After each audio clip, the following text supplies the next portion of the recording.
Assalamualaikum, salam sejahtera. Saya Syaf Syukri dan ini adalah cerita, dan seperti biasa cerita kami membawakan kepada anda laporan yang disediakan oleh wartawan-wartawan kami berkenaan isu-isu yang menjadi tumpuan ataupun isu-isu utama yang dibincangkan atau isu-isu utama yang diwar-warkan untuk sepanjang hari ini. Dan hari ini, hari Khamis, kita tahu hari ini ada berita yang cukup menggembirakan buat, saya kira buat warga Lembah Kelang yang menggunakan perkhidmatan awam, khusus mereka yang menggunakan perkhidmatan Rapid KL dan juga KTM untuk berhubung dari rumah ke tempat kerja. Hari ini kita tahu, seperti yang anda dapat saksikan di astroawani.com, kerajaan memperuntukkan subsidi sebanyak RM155 juta bagi memberikan perkhidmatan percuma kepada pengangkutan awam di bawah Rapid KL dan kereta api Tanah Melayu Berhad KTMB Lembah Kelang. Dan perkara itu diumumkan Perdana Menteri Datuk Seri Ismail Sabri Yaakob, dan beliau berkata peruntukan tersebut membolehkan penumpang di dua perkhidmatan itu menikmati kemudahan tersebut selama sebulan.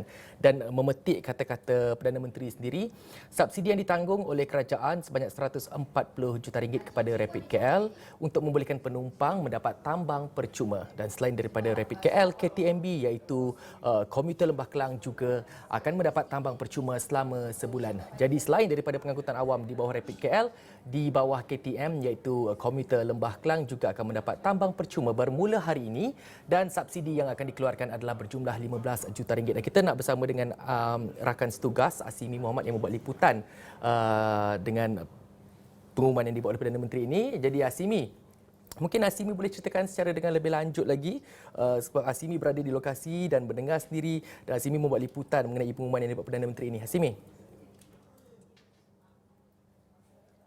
Baik, terima kasih Syaf di studio. Betul sebenarnya Syaf maklumkan tadi, itu antara berita gembira yang telah pun diumumkan oleh Perdana Menteri dalam usaha untuk menggalakkan orang ramai, khususnya masyarakat di sekitar kawasan Lembah Kelang ini untuk menggunakan pengangkutan awam, yang mana Syaf katakan hari ini untuk MRT laluan Putrajaya Fasa 1 secara rasmi telah pun dibuka sekitar pukul 3 petang tadi untuk orang ramai, yang mana untuk fasa satu sahaja, Syaf, untuk kita faham bahawa meliputi 12 stesen, yang mana 3 stesen sebelum ini asal daripada stesen laluan Kajang MRT, dan 9 adalah stesen baru, yang mana untuk fasa ini melibatkan dari stesen Kewasa Damansara ke Kampung Batu. Sementara untuk kita faham juga untuk fasa 2 ketika ini masih berada di tahap 98%, yang mana telah pun dimaklumkan juga oleh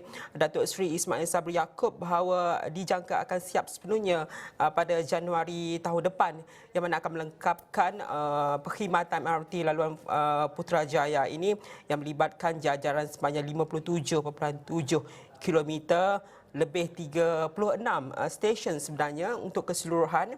Tapi untuk hari ini 13 stesen untuk fasa 1, 12 stesen untuk fasa 1, dan telah pun dimaklumkan berita gembira adalah melibatkan peruntukan sebanyak RM155 juta diberikan oleh kerajaan untuk menampung perkhidmatan percuma selama sebulan, yang mana kalau kita melihat kepada pengumuman yang dimaklumkan oleh Perdana Menteri sebentar tadi, antara yang akan menikmati perkhidmatan percuma ini termasuklah juga adalah perkhidmatan di bawah Rapid KL, iaitu MRT, LRT, Rapid KL dan juga bas sendiri yang akan turut menikmati perkhidmatan tersebut, termasuk juga seperti Syaf katakan adalah komuter Lembah Kelang, iaitu tambahan telah dimaklumkan oleh Perdana Menteri dalam sidang media selepas merasmikan laluan Putrajaya Fasa 1, kerana asalnya pengumuman untuk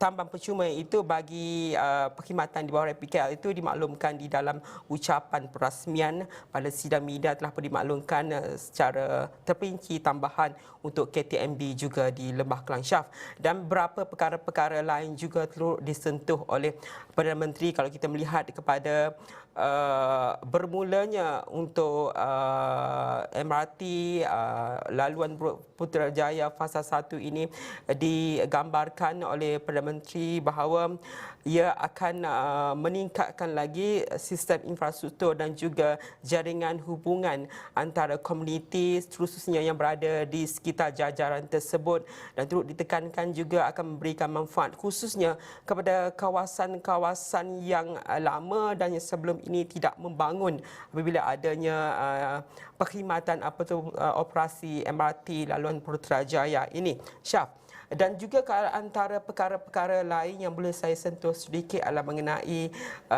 perkara yang diumumkan oleh Perdana Menteri adalah mengenai kalau secara keseluruhannya apabila MRT laluan Putrajaya ini beroperasi sepenuhnya pada Januari tahun depan, Perdana Menteri maklumkan dijangka akan mencatatkan bilangan awal penumpang harian melebihi 100,000 orang sebenarnya, yang mana untuk fasa sepenuhnya ini untuk MRT laluan Putrajaya ia boleh menyediakan perkhidmatan kepada lebih kurang 2 juta penduduk di koridor tersebut yang bermula daripada kawasan Kuasa Damansara ke Putrajaya Sentral. Itu kita melihat kepada perkembangan dan juga dari segi kelebihan kepada manfaat daripada infrastruktur ini. Sebaik sahaja ia akan beroperasi sepenuhnya seperti dijangka pada Januari tahun depan. Namun untuk fasa 1 kita percaya ia telah pun akan memberikan manfaat kepada penduduk-penduduk di sekitar kawasan tersebut, Syaf.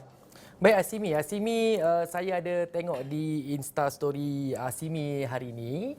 Asimi bersedia untuk membuat liputan mengenai pengumuman dan juga perasmian laluan laluan MRT yang terbaru ini dari pagi tadi. Jadi mungkin Asimi boleh kongsikan, Asimi berkesempatan tak naik MRT laluan Putrajaya fasa 1 ni tadi, Asimi?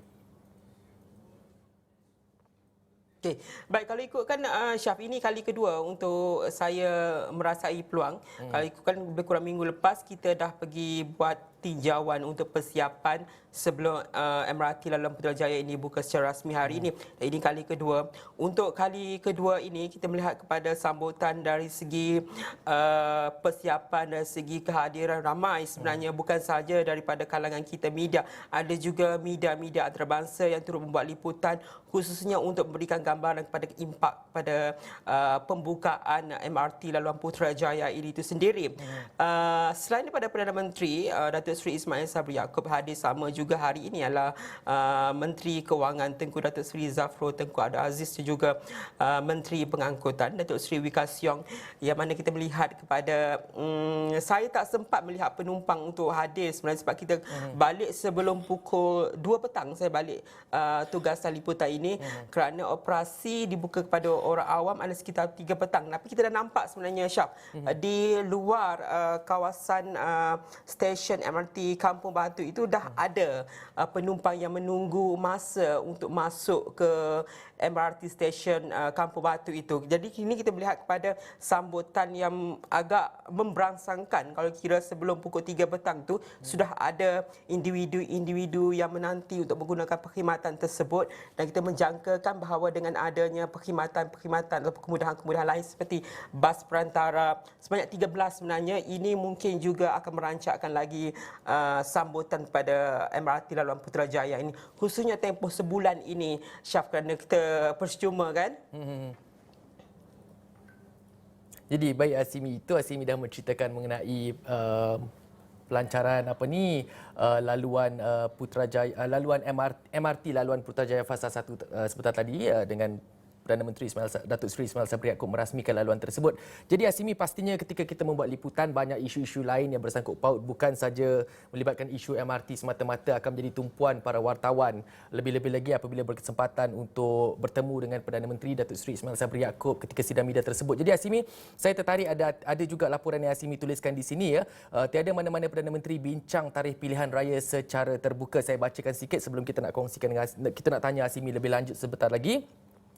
Di sini ditulis tiada mana-mana Perdana Menteri sebelum ini yang membincangkan tarikh pilihan raya umum secara terbuka di halayak. Dan menurut Perdana Menteri, keadaan itu boleh memberi gambaran seolah-olah kerajaan hanya terlalu memfokuskan kepada politik berbanding isu lain. Jadi mungkin Asimi boleh memberikan sedikit gambaran tentang jawapan yang diberikan oleh Perdana Menteri sebentar tadi, Asimi.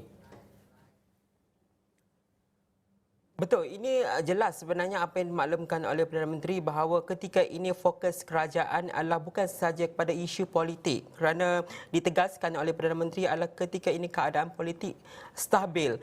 Jadi untuk perbincangan tarikh-tarikh PRU Pilihan Raya Umum ke-15 ini dikatakan tidak wajar untuk membincangkan secara kelayak kerana akan menggambarkan bahawa kerajaan ini lebih penting kepada isu politik sahaja, sedangkan ketika ini rakyat masih lagi bergelut termasuk juga dengan kos sara hidup, bekalan makanan dan sebagainya. Jadi digambarkan, dizahirkan oleh Perdana Menteri bahawa ketika ini fokus kerajaan bukan sahaja kepada isu politik tapi kepada kesejahteraan rakyat itu sendiri. Tapi dimaklumkan, ditegaskan bahawa pilihan raya umum itu boleh berlaku dalam masa terdekat, bila-bila masa, dari hari ke hari ia semakin dekat. Itu gambaran yang jelas yang telah pun dimaklumkan oleh Perdana Menteri, di mana yang diulang oleh beliau seperti ini.